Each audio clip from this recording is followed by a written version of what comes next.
Hello viewers, getting the right block size for your Renko charts is critically important if you want them to work and want to be profitable from your trading. It's very hard to calculate. There's many ways of calculating, some right, some wrong.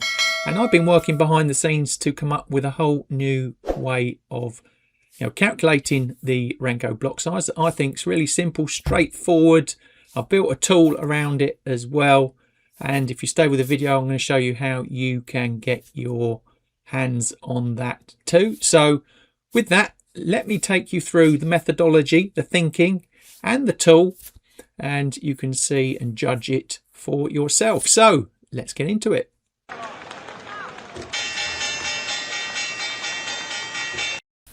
Now I'm going to start in the tool, and those sharp-eyed amongst you and have watched my videos earlier in the week will recognize this from that video.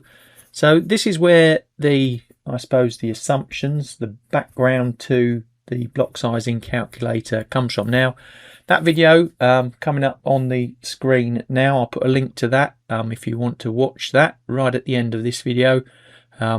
Gives you a useful insight into how I've come up with this theory on Renko block sizing, so definitely worth a look.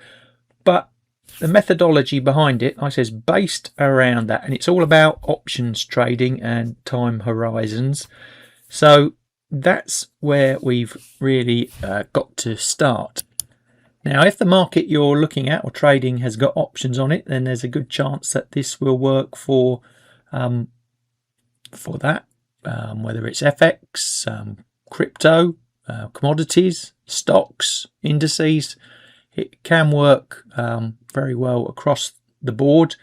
You've got to have the right input and data to do so, and I've got it set up in the tool here for stocks because it's easy to illustrate how that works, and we've got the example of Nvidia in front of us here. So what I want to do is take you through an example, because that will explain the theory and the methodology behind it, and also how the tool works as simultaneously as we do the both. So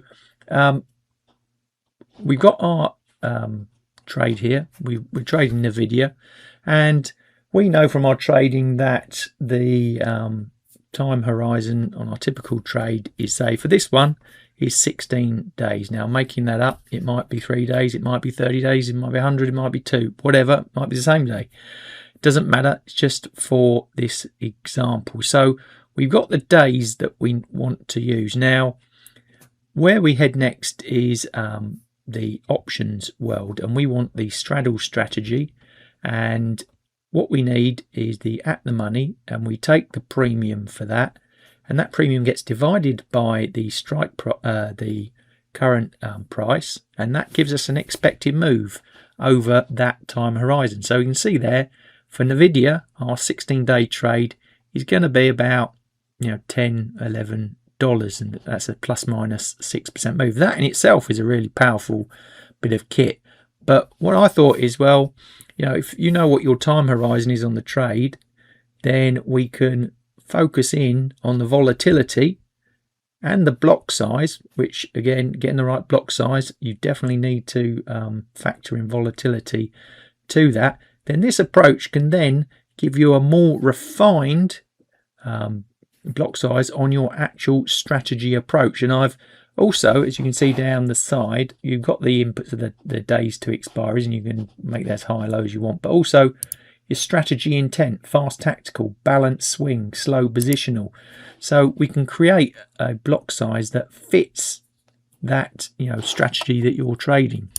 So the quick math behind it really is that you take the expected move, and then you divide that by the square root of the number of days there, 16, to give you a daily implied move for your market that you are looking at. And then what we have to do is then scale it according to our strategy, whether it's fast, medium, slow, like I said, the trade intent. And that is what the Renko block output part of this calculator does. So we're now factoring in time, volatility, the instrument, your trading style, strategy, a whole load of factors that's very hard to get into Renko block sizing. So this was the output for Nvidia over the 16 days. Now, maybe the strategy I wanted on here was a medium based one, a slower one. So I want a slightly bigger block size. So I highlight the profile, fast, medium, slow, and the medium gave us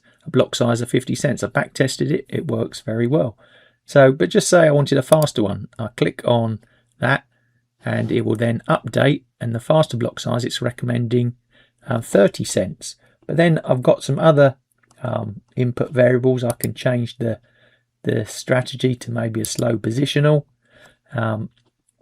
and change the highlight profile maybe to slow.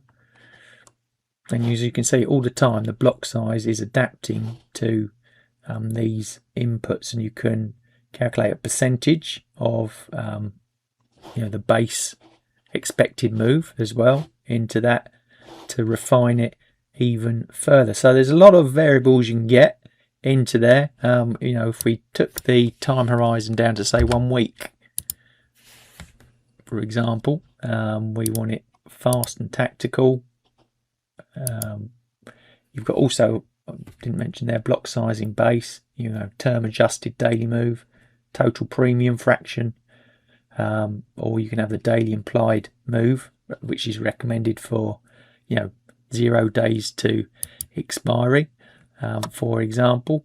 And we set that all up to fast, and it's still sticking with that 0.3 block size. Also, to make it easier for finding your block sizes, we've got this rounding up tool here that you can pick, because stocks, markets are all in different sizes. We can round that up.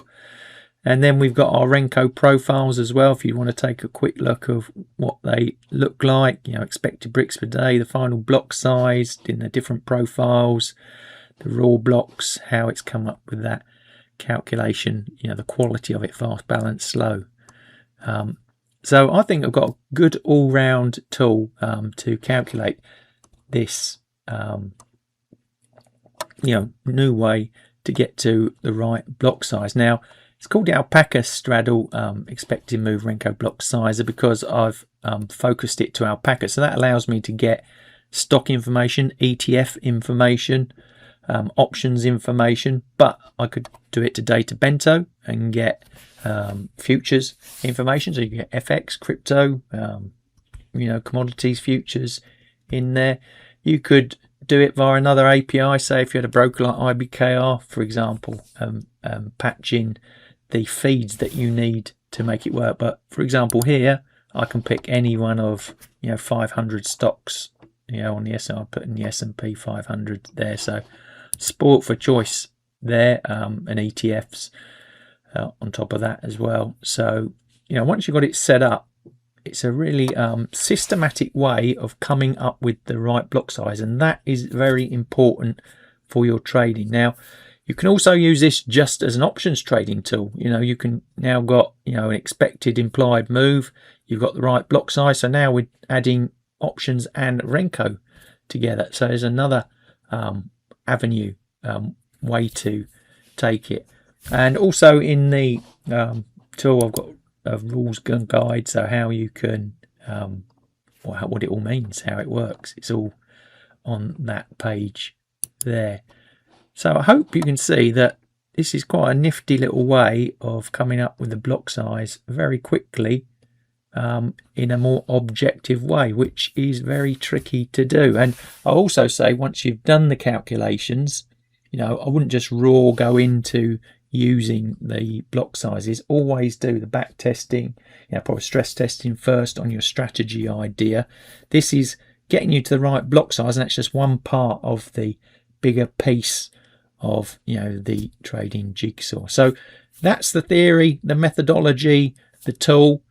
So let's talk about now how you can get your hands on it if you'd like it. So there you go. That's my new way to calculate the Renko block size. Hope you enjoyed that brief look into the methodology, the thinking, the logic behind where I've come from there, and how I can use that very quickly in that tool. And that brings me on to how do you get your hands on that tool. Well, I'm giving it away totally free inside my Renko Bot building course. And the good news is, until I think it is the 1st of April, we've got a sale on that. Normally that course is $3.99, but it's $1.99 at the moment till the end of the month. And I think, you know, just for that bit of code, it's probably worth it. And if you don't want to do the course, you can actually take the code and, you know, just simply copy and paste it out and run it, and you've got the tool all for yourself as well there. Links in the description below for the Renko Bot course. And if you're new to Python as well, got a course there as well, because that was built in Python. If you're new to it, want to learn about trading as well, combined nicely with a bit of machine learning, part of a bundle package available too as well. So I'd love to hear your thoughts on the approach that I've got in this video. Do you do anything similar? Have you got any other ways of calculating the block size? Would love to hear from you there. So if you've liked the video, please give us a thumbs up. Always helps the channel. Don't forget to subscribe and hit the notification buttons. Plenty more content coming your way. Don't also forget about that video I put out earlier in the week, the background behind the theory on the options, the straddle, that sort of approach to coming up with the expected move, and how I then take that into the Renko block sizing world. And that video for you is coming up right now.